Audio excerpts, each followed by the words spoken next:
Pagabot sa mga Kastila, unsa man diay ang tinuhuan sa mga Cebuanon. Dili Muslim ang Cebuanon. Dunay mga gagmayng mga idolo. Ang maglinya kuno sa baybayon sumala pa sa nasuwat ni Pigafetta. Nya, butangan nila og karne as a form of sacrifice kining mga murag altar-altar nga galinya sa baybayon. Makumpara ni siya sa Hindu nga tinuhuan or sa Buddhist nga dunay mga gagmayng altar nga anha sa gawas sa dalan or sa agianan. Unsa mga klase kini nga mga idols or mga diwata? Ingon si Pigafetta, gama kini sa kahoy. Halo, walay luyo, walay back parts. Ang ilang mga kamot kuno open and their feet turned up under them with legs open. So murag squat ang dating. Dagko kuno kay silang mga naong unya dunay upat ka dagko nga mga ngipon sa baboy ihas.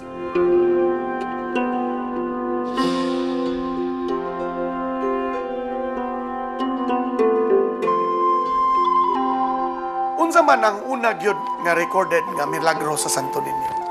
According to Pigafetta, dunay igsuon si Humabon, wala nganli. But in our popular lore, ang tawag ani niya si Baladhay.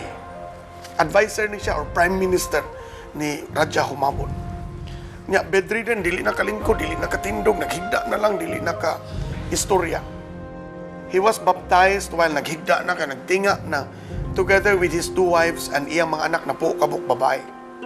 5 ka adlaw, gi-orderan siyang Magellan nga pakanara gina siya almond milk together with rose water, oil of roses, and some sweet preservatives gikan sa Espanya.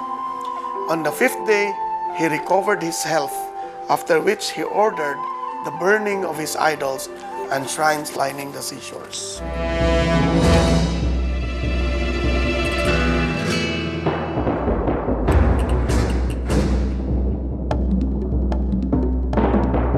Kanusa di ay ang Santo Niño gihatag sa asawa ni Humabon? Ang Santo Niño gipresentar kang Juana before the start of the Mass. Some days later, it was Magellan who presented it to her, knowing that she was much pleased with the child Jesus. Magellan advised her to keep it in place of her idols. Ipabungkag na imong mga idols. Ang laing pangutana, ning sayaw ba si Juana human siya na bunyag?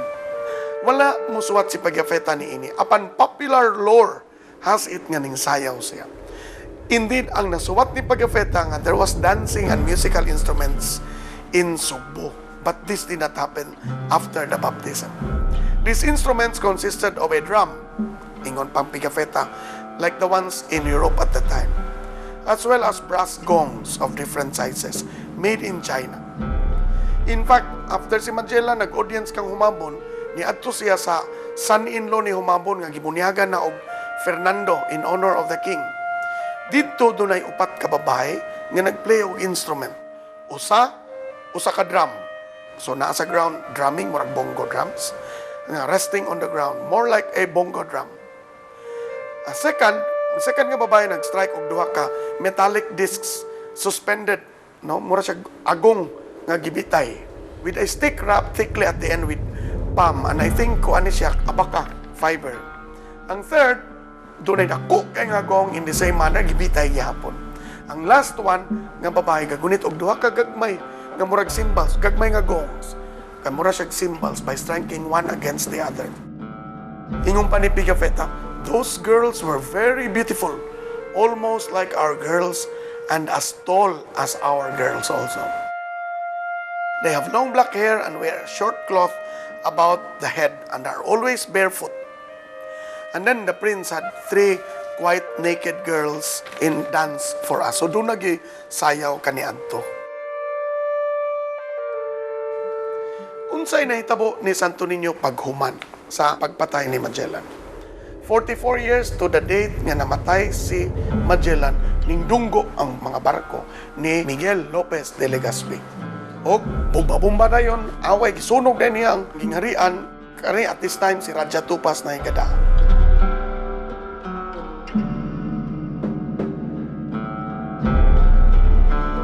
Mga higala, mo ni ang patio sa Basilica del Santo Niño, kumbento o simbahan.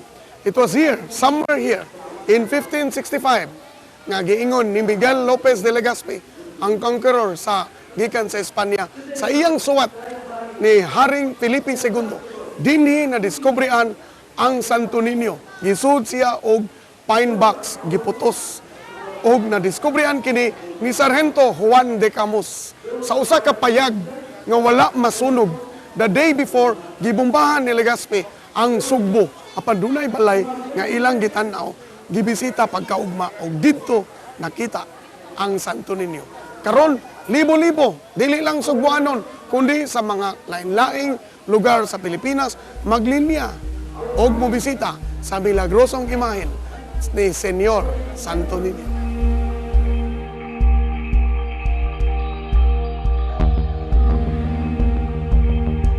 He thought of as customs collector bitaw, David Odilao. He thought, well, Ma'am Dali, why don't we create a festival in honor of the Santo Niño? I have gone to Surigao, I have gone to Iloilo for the Dinagyang, and then we don't see the Christian side of the Sinulog. And he said, okay sir, okay lang na mo. And that started it. And so we discussed the beginnings, the steps, what our observation from other festivals. And so we decided that the first thing we should do is observe the candle vendors. No, because we have seen them all along without knowing the significance of why they are dancing in front of the church.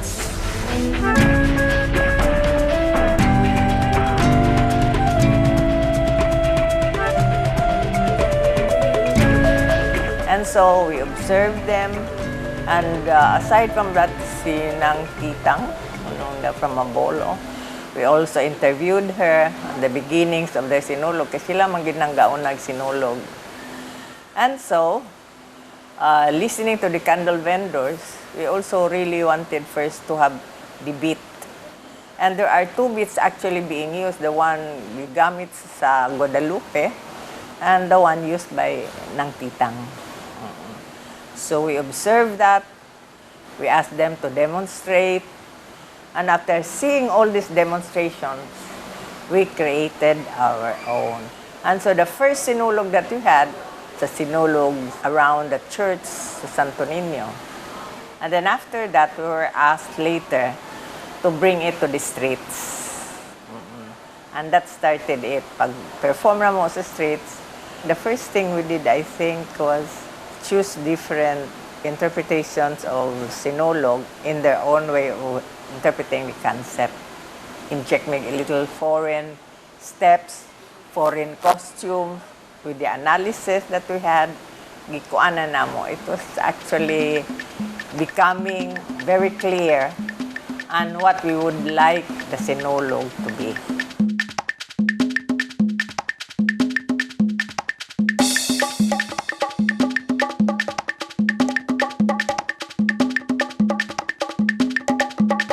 Now, usually what you will notice in the Sinulog is ang arms reverse P position, kay homemade, alad. We never bring it down. And then we make our necessary creativity in the interpreting the different movements. So actually, it is together, pwede na na-turn. Pero anak din na siya. So you move forward, you can move sideward, but the basic step is really one step forward and one step backward. Front, back, front, back, front, back. And then you move forward because it is progressive.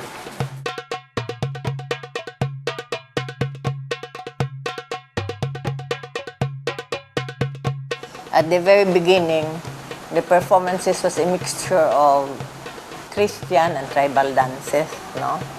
Tribal is very easy to create because maybe of the steps and the beat.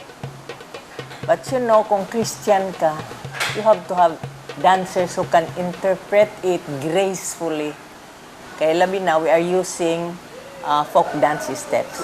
Kuan man gyud ang movements gyud are refined and soft sa kaning kuan Sinulog base. And so we decided one category ang tribal, one category ang Christian.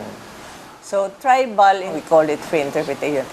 They can interpret the Sinulog in any way they can as long as it should be prayer and dance. Halad yun sa Santo Niño. Because of our religiosity, no? That's what makes us different from other festivals. Nga, masustain gid ning atong sinulog. Ang ato, it's mixed with tradition nga halad yun na in the Santo Niño. And that's why people come back. Usually, we petition all walks from life, our people, manghangyo sa Santo Niño. And if these are granted, they always come back. That's why you can see nga every sinulo mamauli ng taga-Amerika, taga-Canada. And then, not only that, from other regions mo, anhigid sila, magpasalamat gid sila sa Santo Niño.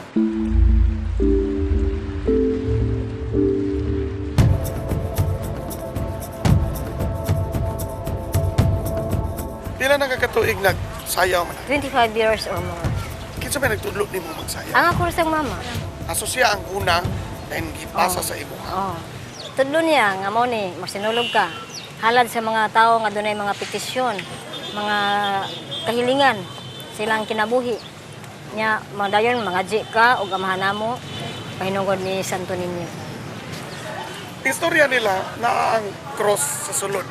Naa dyan. Sa una wala pa man ni siya butagi og kanang ganing sa kuan diha lingi ang kanang kuan diha. Kahoy pa nang giali. Naa sulod sa semento. Halo man ang semento sa ilaw kay nagdupa man na. Cross man siya. Naa sa ilaw man ang semento gikan sa altar padong sa ubos. Pero naba kay mga sekreto nga isulti. Wala ra kanang ama namo. Magmaya ka Maria. Nya pagkapin nga mga garay-garay bitaw. Sa Sa garay-garay. Garay-garay ba murag balak-balak gani.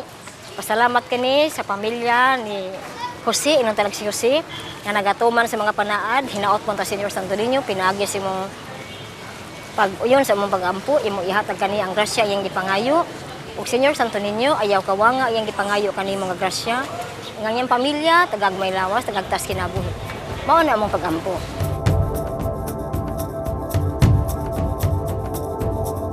Ari ko diri mo dagkot ko ay pasalamat ako sa Señor Santo Niño, mga Santa Cruz nga nahurot sa akong baligya, umuari ko kada Pila na Biyernes. magkakatuig na? Adugay na oy. Gamay pa ka. Kana pagsugod na kong paninda din ha sa Freedom. Ngano mang mudagan kung Biyernes? Mo man ni adlaw ni Señor Santo Niño. Unsa may usual nila nga hangyo? Hangyon nila silang special intention, silang exam, business, silang trabaho, mulambo, masinso. Good health sila, pag-travel, safe sila. Mayong trabaho, mayong negosyo. Muuswag silang mulambo. Moagi sa kalisod niya. Kana umusalig lang ta sa Santos, Santa Cruz. Kaya siya man mo ay haligi sa kalibutan na nga wari ko diri. Lain-lain color ang mga kanila. Lain-lain color. Ang green, success. Pink, happiness. Pula, love, unity and hope. Ang blue, employment, mamamiri. Ang yellow, good health. Daghang mga meaning. Ang green ani mo ni Señor San Jose. Kani mo ni Santa Cruz. Pink. Pink. Mo ni ang Santo Niño love. Kani siya Birhen sa Kalipay, Birhen sa Konsolasyon. Og ang kuan ang kaning blue mamamiri. Mo pili sila sa color. Kay mo man ay special intention. Sa karaan yung panahon mag-ana yun na sila. Usa ra ka kandila nya ang imong usa ka kamot imo lang iuban sa imong kamot sad. Nya tuyo kas Magellan Cross sa sulod. Kay doon naman siya gihangyo nga iyang anak mamaayo sa iyang balatian. Daghan kay mo balik sa imong anak ulian. Daghan. Kausa katong nagpaampo nga mo abroad. Tuwa na sila sa lain nasod. Wala na sila magpaampo sige. Tuwa na daghan na sila. Nagpaampo nakapasar sa exam. O nakapasar sila, balik sila pasalamat. Amo ba? Magpasayaw ko sa. Napasayaw sila pasalamat nga nakapasar sila silang exam. O katong walay anak. Kausa ako sang giingnan nga kundi di mga anak imong bana mag-adapt na lagbata nga inyong himong anak. Balik sad sa diri pasalamat sa akong tambag niya. Kanang manang doon na kay mga anak nga gitudloan mo puli. Naapod usa. Pila nga edad? Kuana, 32 na. Kay bawsat siya.